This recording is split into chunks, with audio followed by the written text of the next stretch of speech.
நம்ம சேனலை சப்ஸ்கிரைப் பண்ணாதவங்க சப்ஸ்கிரைப் பண்ணிடுங்க. கூட ஒரு பெல் பட்டன் வரும், அந்த கோயில் மினி அழுத்தி ஆல் ஆப்ஷன் கொடுத்து விட்ருங்க. அப்போ தான் நம்ம போடுற ஒவ்வொரு வீடியோ உங்களுக்கு நோட்டிஃபிகேஷன்ல வந்து. கவிமகன் யூடியூப் சேனல் உறவுகளுக்கு என்னுடைய அன்பான வணக்கம். ராமாய ராமபத்ராய ராமச்சந்திராய வேதசே ரகுநாதாய நாதாய சீதாயாம் பதயே நமோ நமः. ஸ்ரீராம ராம ராமேதி ரமே ராமே மனோரமே சகஸ்ரநாம தத்துல்யம் ராம நாம வரானனே. சர்க்கம் 77. பரத சத்ருக்னர் புலம்பல். பின்னர் 10 நாட்கள் கழிந்ததும் ஸ்தல பாண்ட ஆத்மசுத்திக்கான கர்மாக்களை செய்து 12வது நாளில் சிரார்த்த காரியங்களை செய்து முடித்தனர். அந்தணர்களுக்கு ஏராளமான ரத்தினங்கள், செல்வங்கள், உணவு பண்டங்களையும் வெள்ளாடுகளின் ரோமங்களை கொண்டு தயாரிக்கப்பட்ட கம்பளிகளையும் அநேக வெள்ளி கட்டிகளையும் நூற்றுக்கணக்கான பசுமாடுகளையும் தானம் செய்தனர். மன்னரின் புதல்வனான பரதன் இறந்து போன தந்தைக்கு மேல் உலகங்களில் சுகமான வாழ்வு கிடைக்க வேண்டும் என்பதற்காக வேலைக்காரர், வேலைக்காரி, வாகனம், மிகப்பெரிய மாளிகைகள் முதலியவற்றை அந்தணர்களுக்கு கொடுத்தான். பின்னர் 13வது நாள் விடியற்காலையில் மகாபலசாலியான பரதன் சோகத்தில் பீடிக்கப்பட்டவனாக கதறி அழுதான். தந்தையின் உடலுக்கு தீ வைக்கப்பட்ட இடத்தில் சஞ்சயனத்திற்காக வந்த அவனது தொண்டை சொற்கள் எழும்பாதபடி கட்டிப்போயிருந்தது. மிகவும் துயரத்தோடு தந்தையின் சிதை இருந்த இடத்தின் அருகில் பின்வரும் சொற்களை மொழிந்தான். தந்தையே, தாங்கள் என் தமையனாரான எந்த ராமனிடம் என்னை ஒப்படைத்தீர்களோ அந்த ராமன் காட்டிற்கு அனுப்பப்பட்டு விட்டார். ஒரு பால் வெளியில் தங்களால் தள்ளிவிடப்பட்டவனாக இப்போது இருக்கிறேன். மன்னரே, எவருடைய ஒரே ஆதரவு அவருடைய ஒரே மகனோ, அந்த மகனும் காட்டிற்கு அனுப்பப்பட்ட பிறகு ஆதரவில்லாமல் போன அன்னை கௌசல்யா தேவியாரை உதறிவிட்டு எங்கே போனீர்கள் அப்பா? சிதை வைக்கப்பட்ட இடத்தில் சிவந்த சாம்பலையும் எரிந்து நொறுங்கிப்போன எலும்பு கூட்டத்தையும் பார்த்து தந்தையார் உடலை உகுத்து விட்டார் என்பதை நினைவு கொண்டு மிகவும் துயரத்துடன் புலம்பினான் அவன் அந்த இடத்தை பார்த்ததுமே துக்கத்தால் அழுது இந்தனுடைய அரச சின்னமாகிய துஜம் மேலே உயர்த்தப்படும் போது கீழே நழுவி வந்துவிட்டது போல தரையில் சாய்ந்தான். அந்த சமயத்தில் புண்ணியம் முழுவதும் அனுபவிக்கப்பட்டதும் தேவலோகத்திலிருந்து நழுவி விழுந்த யயாதி மன்னனை முனிவர்கள் சூழ்ந்து கொண்டதைப் போல அவனுடைய அமைச்சர்கள் எல்லோரும் புனிதமான விரதங்களை அனுஷ்டிக்கும் அவனை அணுகி வந்தார்கள். பரதன் சோகத்தில் மூழ்கியிருப்பதை பார்த்ததும் மறைந்த மன்னரை நினைத்து கொண்டும் சத்ருக்னனும் மதி கலங்கியவனாக தரையில் விழுந்தான்.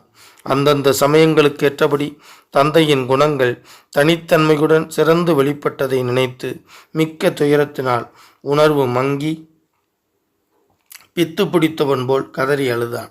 மந்தரையிடமிருந்து உண்டானதும் கைகேயி என்ற முதலையால் கலக்கப்படுவதும் எவராலும் வற்றச் செய்ய முடியாததும் வரதானம் என்ற உருவம் கொண்டதும் மிகவும் உள்ளாற்றல் உடையதுமான சோகக்கடல் எல்லோரையும் மூழ்கடித்து விட்டது.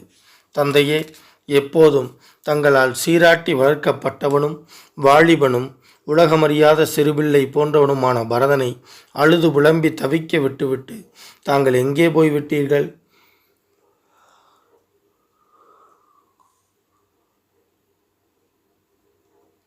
உணவு வகைகள், பான வகைகள், உடைகள், அணிகலன்கள் ஆகியவைகளை எங்களை சுற்றி ஏராளமாக குவித்து வைத்து விடுவீர்கள். இனிமேல் அவ்வாறு எங்களுக்கு யார் செய்யப்போகிறார்கள்? அறம் அறிந்தவரும் மகாத்மாவும் பேரரசருமான தங்களை இழந்த இந்த பூமி வெடித்து சிதற வேண்டிய இந்த துக்க வேளையிலும் வெடிக்காமல் இருக்கிறதே. தந்தையோ தேவலோகம் போய்விட்டார், ராமனோ காட்டிற்கு போய்விட்டார். இனிமேல் என்னால் எப்படி உயிரோடு இருக்க முடியும்? நான் நெருப்பில் குதித்து உயிரை விடுகிறேன். மூத்த சகோதரரும் பெற்ற தகப்பனும் இல்லாததால் பால்வெளியாக போய்விட்டதும் இஸ்வாகு பரம்பரையினால் பரிபாலிக்கப்பட்டதுமான அயோத்தி நகரத்திற்குள் நான் நுழைய மாட்டேன். தபோவனத்திற்குள் சென்று விடுகிறேன். அவ்விருவருடைய புலம்பலை கேட்டும் அவருடைய ஆழமான துயரத்தை கண்ணால் கண்டும் உடன் சென்றவர்கள் எல்லோரும் முன்பை காட்டிலும் அதிக துயரத்தை அடைந்தார்கள். அப்போது அளவுக்கு மீறிய துக்கத்தினால்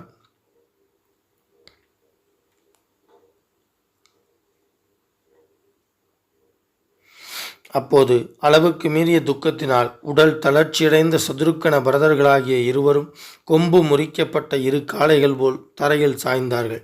அதே சமயத்தில் இயற்கையிலேயே தெய்வீக ஞானம் படைத்தவரும் சகலகலா வல்லவரும் இவர்களுக்கும் இவர்களுடைய தந்தைக்கும் புரோகிதரமான வசிஷ்டர் பரதனை தூக்கி நிறுத்தி அவனிடம் பின்வருமாறு கூறினார்.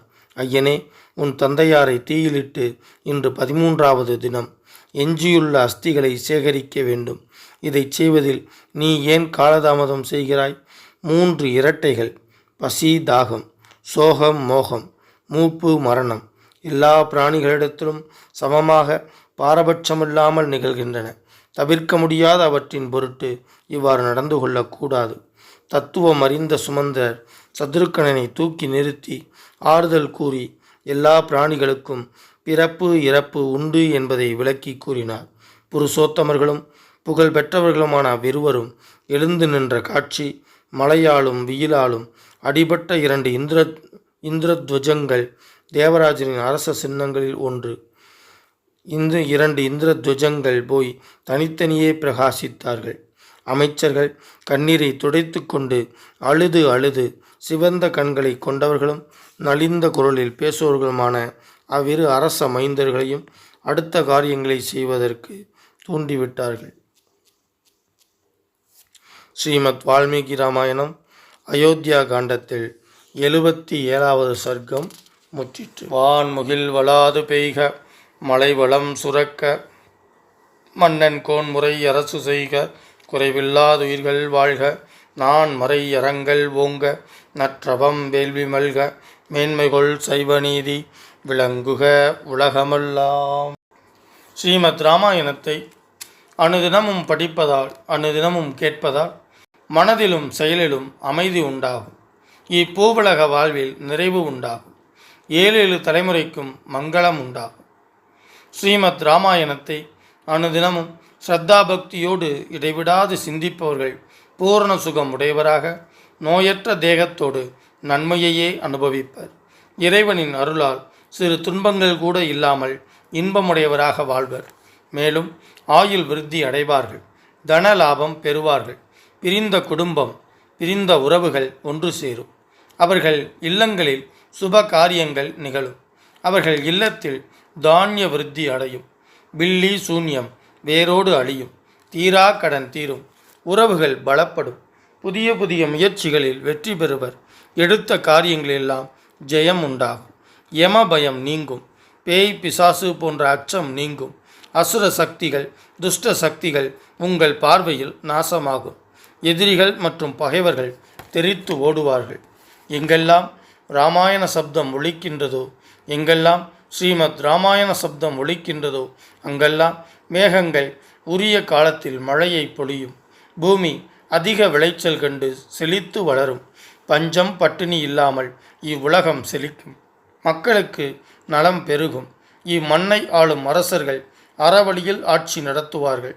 அதர்மமாய் ஆட்சி நடத்தினால் புகழை இழப்பார்கள். எக்காலத்திலும் பிராணிகளுக்கும் கற்றறிந்தவர்களுக்கும் நன்மையே உண்டாகும். கெட்டவர்கள் அனைவரும் நல்லவர்கள் ஆவார்கள். நல்ல உள்ளம் படைத்த பெரியோர்களும் சான்றோர்களும் அமைதியையும் ஆனந்தத்தையும் பெறுவார்கள். மனம் உருகி வேண்டுவதும் அவர்களுக்கு வேண்டியதும் கிடைக்கும். சுபகாரியம் நிகழும். மக்கட்பேறு அடைவர். வம்பு வழக்குகளில் பிரம்மாண்டமான வெற்றி கிட்டும். வாழ்வின் நிறைவில் பேரின்ப பேரளிக்கும் மோட்சம் கிட்டும். மூர்த்தி எல்லாம் வாழி, எங்கள் மோனகுரு வாழி, அருள் வார்த்தை என்றும் வாழி, அன்பர் வாழி பராபரமே. ஓம் சாந்தி சாந்தி சாந்தி. ஹரி ஓம். பாரதி சொன்ன மாதிரி 8 திக்குகளிலும் இந்த தமிழை கொண்டு சேர்க்க வேண்டும் அப்படின்னா நீங்க சப்ஸ்கிரைப் பண்ணணும், லைக் பண்ணணும், கமெண்ட்ஸ் பண்ணணும். நன்றி, வணக்கம். இதுவரைக்கும் நம்ம சேனலை சப்ஸ்கிரைப் பண்ணாதவங்க சப்ஸ்கிரைப் பண்ணிடுங்க. கூட ஒரு பெல் பட்டன் வரும், அந்த கோயில் மினியால் ஆல் ஆப்ஷன் கொடுத்து விட்ருங்க. அப்போ தான் நம்ம போடுற ஒவ்வொரு வீடியோ உங்களுக்கு நோட்டிஃபிகேஷனில் வந்துடும்.